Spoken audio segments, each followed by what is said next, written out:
Han matado a un familiar de un periodista afgano, un colaborador que trabajaba en una agencia alemana. Es evidente pues, que los comunicadores, los periodistas, los cámaras, los fixers, pues están en el punto de mira de los talibanes. Amador Guayar, buenos días. Buenos días. Muchas gracias por invitarme a vuestro programa. No hay de qué, el placer es nuestro. Él es periodista, él es experto en conflicto, concretamente en Afganistán. Creo que en el año 2018 los talibanes quemaron tu casa, con lo cual sabes perfectamente bueno, pues cómo se mueven estos tipos, hasta dónde son capaces de llegar. Pero creo que tú tienes tu propio análisis sobre lo que ha sucedido y que consideras que todo empezó a fraguarse hace 2 años. ¿Qué fue lo que pasó entonces? Bueno, los talibanes no quemaron mi casa. Mi casa me la quemó alguien y todavía no sé quién fue. Fueron a por mí, pero no fueron los talibanes. Yo diría que fue más el gobierno que otra cosa. Pero bueno. En todo caso, iban a por ti, te sentiste señalado y tú sabes lo que es vivir allí con pánico en Kabul, entiendo. Sí. Después de 10 años en ese país he sufrido muchos atentados y muchas cosas. Pero a lo que preguntabas, todo esto se empezó a fraguar durante las últimas elecciones presidenciales, que el presidente, ya expresidente Ghani, Ashraf Ghani, robó del candidato Abdullah Abdullah, al que todas las encuestas daban como ganador. Era la tercera vez que le robaban las elecciones. Abdullah Abdullah representaba y representa a la parte, digamos, de la Alianza del Norte, la parte más antitalibán, la parte que ganó contra los talibanes en 2001. Y toda esta gente dijo, se acabó. Esto de la democracia, cada año, ya sean presidenciales, locales, parlamentarias, los extranjeros están jugando al ajedrez, poniendo y quitando. Y esto de las elecciones es toda una gran mentira. Así que dejaron de creer. Y así es como a partir de 2019 los talibanes poco a poco han ido pactando, montaron el circo de Doha, de las negociaciones de Doha, para distraer a mucha gente, incluidos los americanos, aunque también está por ver el papel, la letra pequeña de lo que se firmó en Doha entre Pompeo y el representante talibán, porque lo llaman acuerdo cuando en realidad fue una rendición, y ahora lo sabemos. Así que ahí, a partir de ahí, es donde los talibanes vieron su oportunidad y esperaron, pactaron y esperaron al vacío de poder que se produciría cuando los americanos se marchasen. Jamás pensaron que se marcharían de esa manera y que el vacío sería tan inmenso. Lo rellenaron enseguida y así es como han conquistado casi todo el país, casi sin pegar un tiro. Claro, no, exacto, casi sin pegar un tiro. Comentaba Verónica que las últimas elecciones apenas tuvieron participación, un 20% decía mi compañera, pero me gustaría saber entonces dónde reside el interés de todo esto, Amador. ¿Quién sale beneficiado? Bueno, el que sale más beneficiado de todos es Pakistán, que es el país que financia, que acoge y que dirige a los talibanes. El servicio secreto pakistaní es el responsable de muchísimos atentados en Kabul y en todo Afganistán y está muy vinculado a la red Haqqani, que es uno de los grupos terroristas dentro de los talibanes más sangrientos de todo el mundo. Son los que más beneficiados están. China también sale beneficiada de todo esto en cuanto a la extracción de recursos minerales de Afganistán, donde hay una lista inmensa y están todos por explotar. Litio, petróleo, cobre... la lista, diamantes, oro, la lista es interminable. Irán también sale muy beneficiada porque Irán su tema no es la política, sino el agua. En el este de Irán, lo que es el oeste de Afganistán, hay un grave problema de sequía y la mayoría de presas están en suelo afgano. Durante muchos años el gobierno afgano, digamos, no ha tenido buenas relaciones con Irán por el tema del agua. Y ahora con los talibanes, los iraníes sí que van a tener todo el agua que quieran. Entonces, por eso siempre los han apoyado, no siempre, pero últimamente, desde 2016 más o menos, que los vienen apoyando bastante fuerte. Hay muchos países que salen beneficiados. Rusia, por ejemplo, que lleva tiempo pactando y hablando con los talibanes, y que a Rusia solo le preocupa que el yihadismo no vaya hacia el norte, hacia el centro de Asia y hacia los territorios rusos. Y ven en los talibanes el tapón. Si somos amigos de estos no dejarán subir a nadie más. Así que hay países beneficiados. No, está claro, nos has dado una lista bastante grande. Hablas de Pakistán, hablas de China, Irán por el tema del agua. Pero claro, ellos de momento lo que nos cuentan es que necesitan reconocimiento internacional para percibir ese dinero. Estábamos explicando que el Fondo Monetario Internacional ya les ha cortado el grifo, por lo tanto ellos van a seguir manteniendo este paripé, ¿verdad?, que llevan a cabo desde hace 10 días prácticamente, haciéndonos creer a todos que son talibanes completamente nuevos, empáticos incluso con las mujeres. ¿Tú cuánto tiempo crees que va a durar esto, Amador? Va a durar lo que dure la atención internacional sobre el país. Eso es. Esto del periodismo va por olas y es lo normal. Y esta ola de Afganistán en unas semanas completamente se olvidará. Y el mundo pasará página durante un tiempo, como hemos visto que ha pasado en otros conflictos como en Siria. Ese es el momento en que los talibanes empezarán a mostrar su verdadera cara. Como bien dices, ahora mismo están haciendo el paripé, los vemos en autos de choque, en el Palacio Presidencial haciendo pesas en el gimnasio del presidente, comiendo helado. Una imagen muy bonita y muy bucólica y como que han cambiado. También dicen que van a respetar a las mujeres, cosa que es todo mentira, pero es una imagen destinada a buscar legitimización. Porque legitimidad. Sin legitimidad no pueden comerciar. El Emirato tiene que ser reconocido internacionalmente para que pueda comerciar con esas materias primas, si no, solo tienen el tráfico de drogas y con eso no pueden mantener todo el Emirato, todo el Estado, toda la estructura, toda la seguridad, toda su policía política, todo ese tipo de cosas. Entonces, su objetivo es mostrar esa cara, pero yo llevo muchos años, he estado muchos años en ese país, conozco muy bien sus actividades, los conozco muy bien, las activistas afganas también lo están diciendo. Si no han cambiado en todos estos años, ¿cómo es que han cambiado en 2 semanas? Es toda una gran mentira y es muy peligroso el entender esos gestos como algo real, porque los talibanes tienen un sistema de comunicaciones y un sistema PSYOP, que es como se denomina hoy en día a la guerra psicológica, es decir, la información como si fuese una bala y que ambos bandos lo han hecho durante muchos años. Es un tema en el que yo conozco muy bien porque trabajé para la OTAN y conozco muy bien el tema. Y los talibanes tienen un sistema de comunicaciones y propaganda extremadamente desarrollado. Todos sus combatientes son muy disciplinados. Cuando se les dice una cosa, la hacen. Cada vídeo, cada gesto que estamos viendo está medido, está estudiado y está hecho para mostrar esa cara completamente irreal. Son unos asesinos machistas que jamás cambiarán. Pues no lo has podido decir más claro, de verdad. Amador, te doy las gracias por haber estado esta mañana en el programa del verano. Estamos en contacto.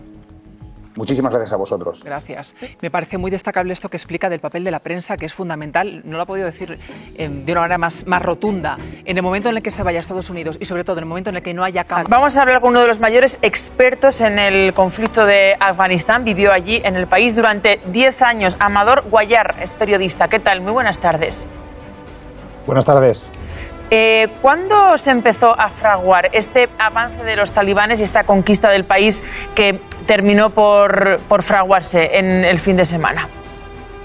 Bueno, hay muchos motivos que han llevado a la República Islámica de Afganistán a desaparecer, pero sin duda el principal es la pérdida de fe y el dejar de creer en el sistema electoral afgano, lo que ha provocado que los talibanes puedan pactar con muchísima gente. Ese día fue el día después de las elecciones presidenciales del año 2019, en el que los líderes tradicionales antitalibanes de la Alianza del Norte y supuestos aliados de Ghani se dijeron: esto del sistema electoral es un ajedrez de los extranjeros que ponen y quitan a corruptos, a criminales de guerra, etcétera, etcétera, y ya dejaron de creer. Y así es como los talibanes, que son muy vivos y han hecho un golpe de mano extraordinario, han ido pactando desde entonces, mientras el circo y la farsa de Doha sucedía. Cualquier amenaza contra ellos responderán. Amador, ¿qué se puede esperar de los talibanes? Mentiras, violencia, ejecuciones y el mismo tipo de corrupción ligado al tráfico de drogas que tenían los miembros del gobierno afgano. Los talibanes han dicho que no va a haber venganzas, han dicho que habría una amnistía, y yo ya sé por fuentes propias allí que eso es mentira, que están yendo por las casas, están buscando a la gente, están ejecutando a todos los miembros de los comandos de las fuerzas especiales afganas que encuentran y han ejecutado a varios generales afganos. Los periodistas están en su punto de mira. Hay varias mujeres periodistas desaparecidas. El tema es muy serio porque desde la mujer de la limpieza hasta el trabajador más cualificado y con más estudios trabajando para cualquier empresa extranjera o embajada o gobierno extranjero, y hablamos de miles de personas, su vida ahora mismo corre peligro. Pero los talibanes están haciendo también una campaña muy buena para asentarse en la narrativa internacional como un grupo moderado que no es el de antes. Mienten. Amador, decía yo que has vivido en Afganistán durante 10 años, tienes mucha relación con muchas familias afganas. En Twitter hemos leído que has contado que Wakil, dices, el afgano que trabajó 9 años en la Embajada Española de Kabul y por el que os pedí ayuda, lo ha conseguido. Viene en ese segundo avión español. ¿Tienes relación con él? ¿No tenías relación con él? Bueno, mi relación con Wakil, debo decir que yo no tengo ningún mérito en todo esto. Esto ha sido gracias a través de gente a la que le importan los afganos y que está en ese momento en Kabul y que tampoco puedo desvelar en estos momentos. Pero yo a Wakil lo conocí cuando él me ayudó. Yo tuve un incidente desafortunado que me obligó a abandonar el país cuando quemaron mi casa y cuando fueron a por mí, básicamente. Y Wakil es una de las personas que se desvivió para que yo pudiese tener un pasaporte español de nuevo cuando estaba refugiado en la embajada y que pudiese salir del país. En cuanto a través de mis fuentes en interior me dijeron, oye, que no sabemos ni si está en la lista, Wakil fue a través de esas fuentes el que me expresó, por favor, ayúdame, por favor, dale visibilidad. Pero creo que es importante ayudar desde el anonimato. En este caso no lo he hecho porque él me lo pidió así. Los afganos de verdad que quieran huir ahora se están centrando en el aeropuerto, pero eso es un error porque allí los talibanes también los están identificando como gente que quería marcharse. Lo mejor que pueden hacer es dirigirse hacia zonas que tienen un frágil pacto con los talibanes, como el Panjshir, pero que se van a convertir en las zonas de resistencia en un futuro próximo. ¿Estás en contacto con gente a la que le está resultando difícil llegar hasta el aeropuerto? Muchísima. Y no solamente con gente relacionada con el gobierno español o el ejército español. Yo he trabajado allí muchos años, he trabajado para el gobierno, he trabajado de Afganistán, he trabajado para la OTAN, he trabajado para medios, me dedicaba a crear revistas, a formar a periodistas, sobre todo periodistas mujeres, y después las colocábamos. Tenía una pequeñita empresa que se hacía estas cosas, las colocábamos por los medios nuevos, creábamos radios. Toda esa gente no tiene cómo marcharse, porque no han trabajado para nadie extranjero. Entonces, te piden cartas, haces muchas cosas, pero sabes que no lo van a conseguir. Y desde el punto de vista de los que nos ayudaron a nosotros, los que se jugaron la vida por nosotros, unos pocos han escapado, pero no hay que olvidarse que la mayoría de ellos están en Bagdís y en Herat, que es donde estuvo el ejército español. Esa gente no tiene ninguna posibilidad de escapar porque no puede llegar a Kabul. Nos los podríamos haber llevado desde 2013. Han habido varios gobiernos. Aquí no es un tema de qué gobierno es culpable, sino que todos lo son. Porque desde 2013 se podía haber sacado a esa gente y no se ha hecho nada. Se ha esperado hasta el final y todo, pues claro, al final todo es un caos y es casi imposible hacer nada. Pero algunos de ellos escondidos a mí me han enviado mensajes de una desesperación que me hace sentir más que terrible. Para los que quieran huir del Emirato, es la solución inmediata, sin duda. La crisis humanitaria que esto va a causar va a ser impresionante. El problema es que tanto Irán como Pakistán ya desde hace años que no los quieren allí. Ir para Pakistán es más complicado porque si van a pie van a tener que cruzar las zonas tribales de donde vienen los talibanes.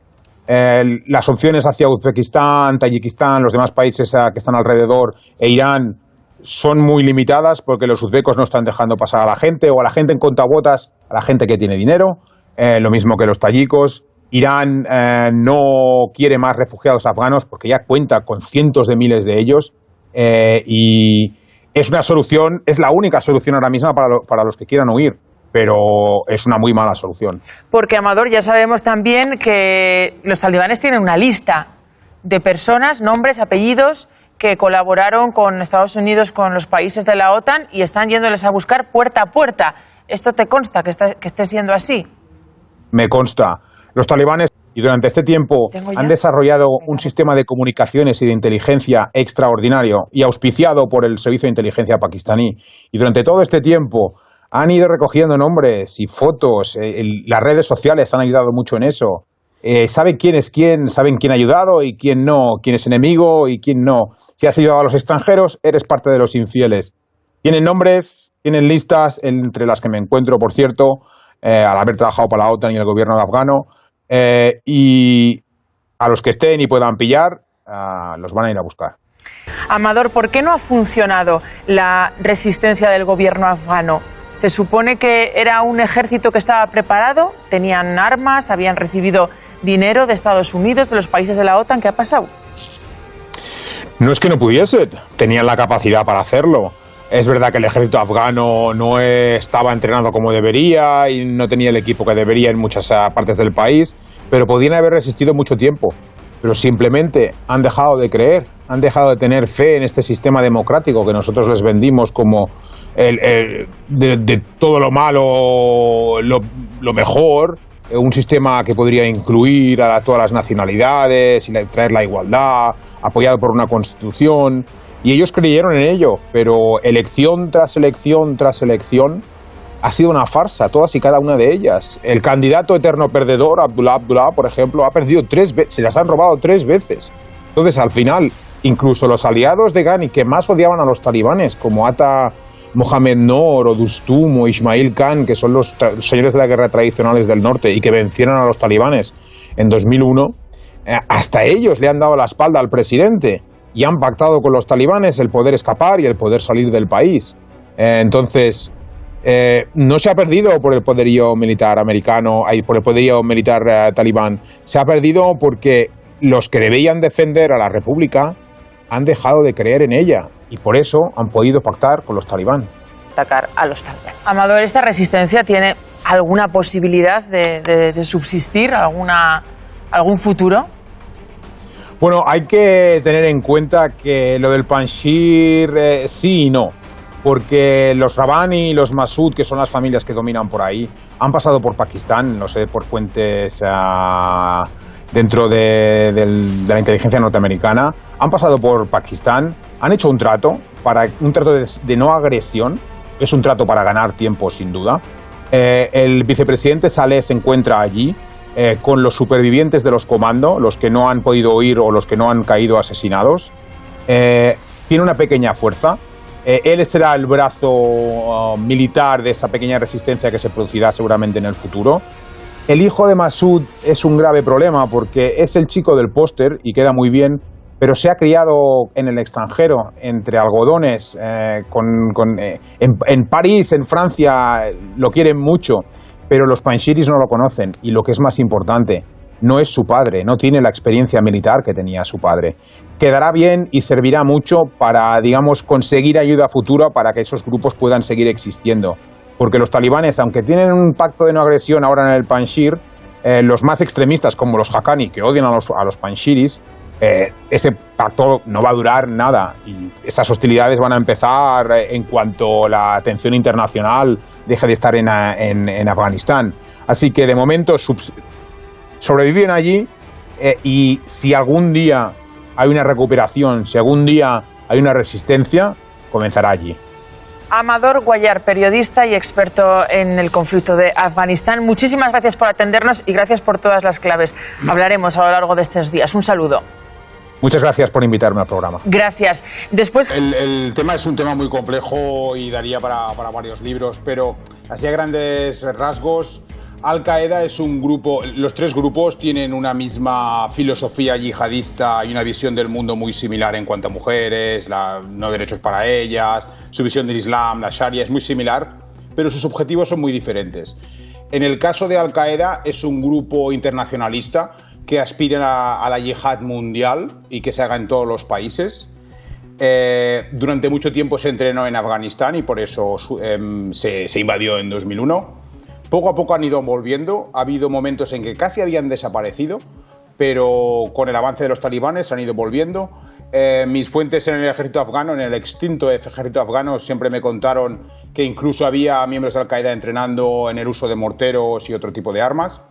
En el caso de los talibanes, tienen la misma filosofía, pero los talibanes no son expansionistas.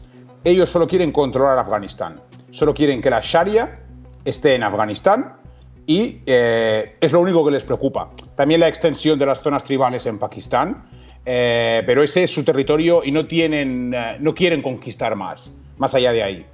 Y el tema del Estado Islámico es un tema muy, muy complicado, porque no es el mismo Estado Islámico que vemos en África o que hemos visto en Irak o en Siria o en otros países. Al principio sí lo era.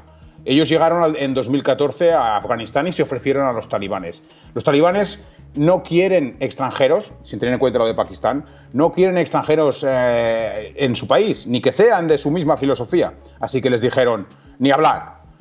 Se empezó una guerra entre ellos, hubo grandes combates, hubo una batalla impresionante, muy, muy grande en la provincia de Jawzan en el año 2015 y los de Estado Islámico fueron derrotados hasta el punto que se rindieron a las tropas del gobierno para que no los matasen los talibanes.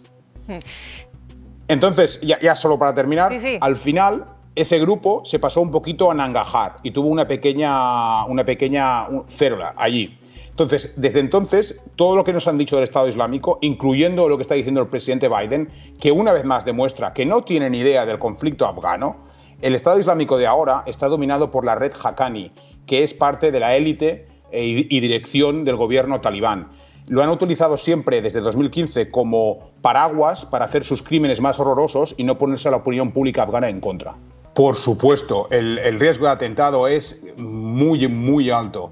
Hay que pensar que los talibán no son un grupo unido. Ahora los estamos viendo como un grupo, pero no lo son.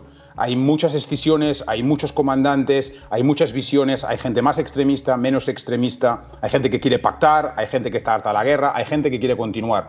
Los talibanes que son más orientados hacia, que los afganos los llaman los punjabis, que son los talibanes que vienen de Pakistán, sobre todo los de la red Haqqani, estos son los más extremistas. Y estos son los que, si hay un atentado en Kabul, estarán detrás de ello. ¿Por qué no quieren a los americanos allí? ¿Por qué no quieren que los afganos se marchen? Tampoco.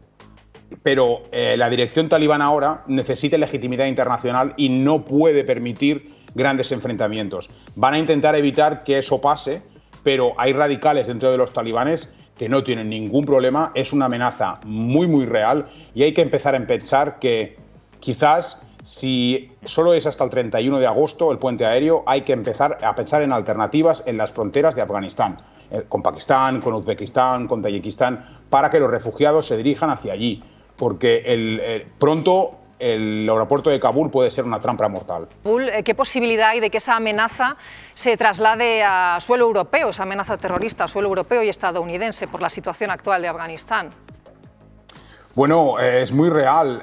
Yo diría que Al-Qaeda ya está allí en pequeños números, va a incrementar sus actividades en Afganistán, eso no os quepa duda, aunque los talibanes digan que no. Han mentido en todo lo que han dicho, no creo que cambien en eso.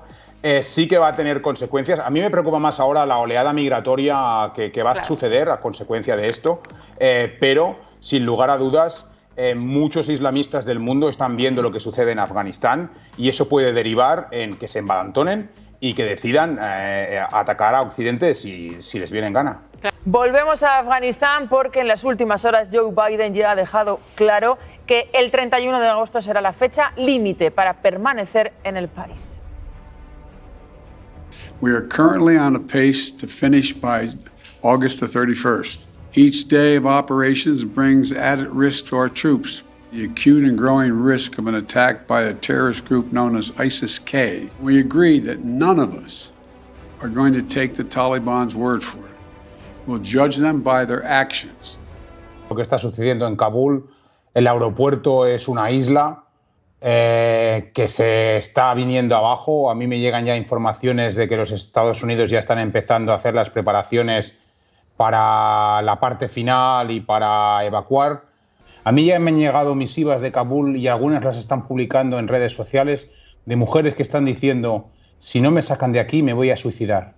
Hay que recordar que en Afganistán es el único país del mundo donde hay más suicidios de mujeres que de hombres. Ha habido años que hasta 10.000.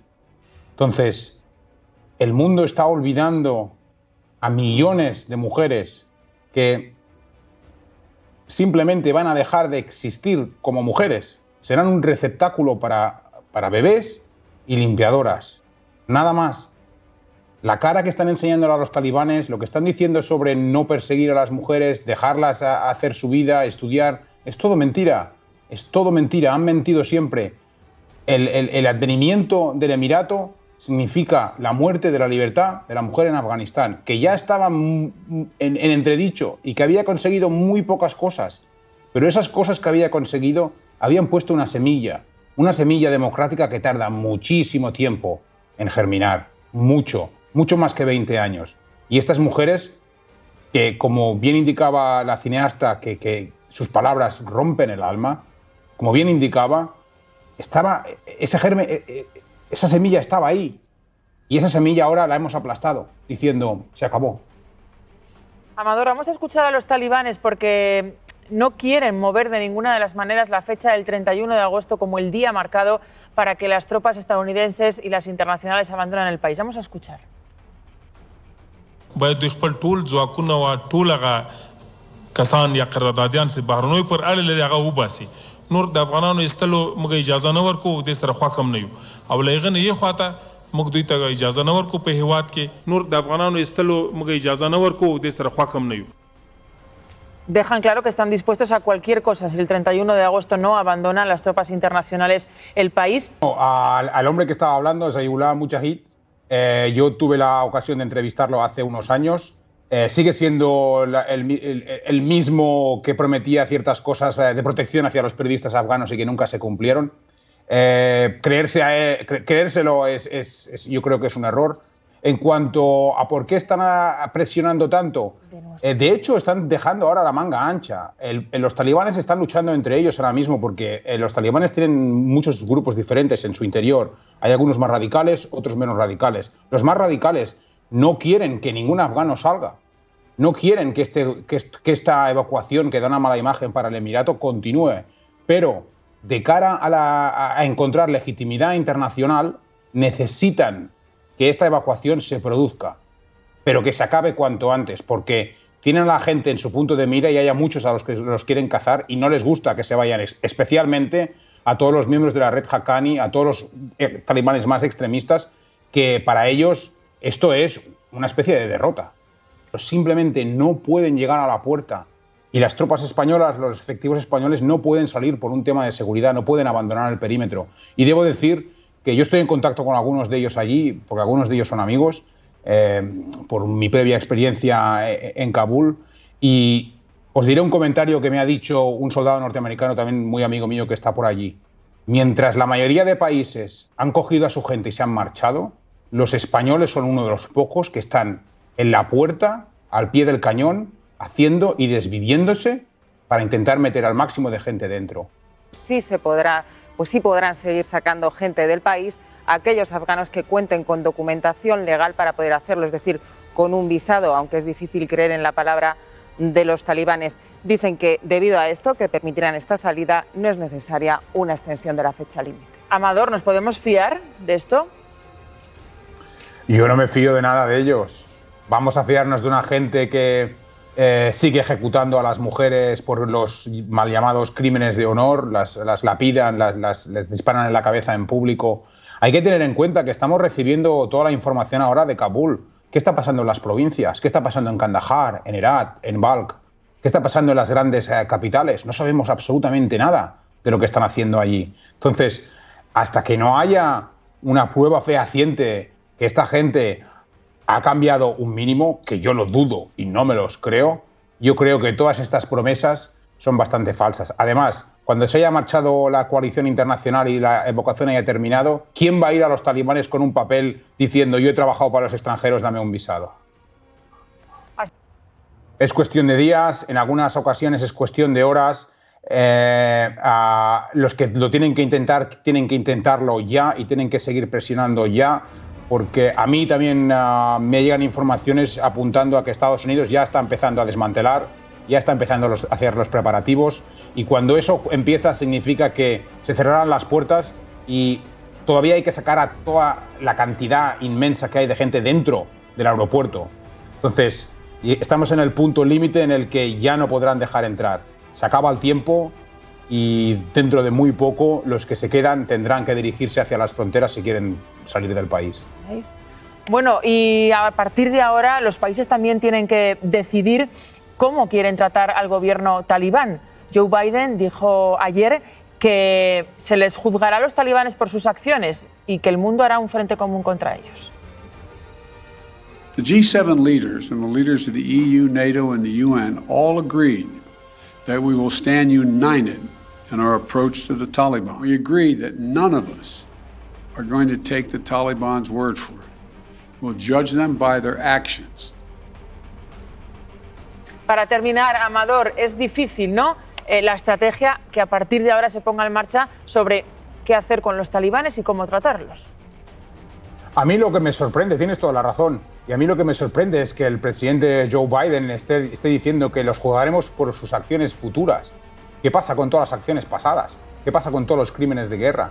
¿Qué pasa con todas las mujeres que ya han ejecutado? ¿Habrá que esperar a que ejecuten nuevas para poder juzgarlos?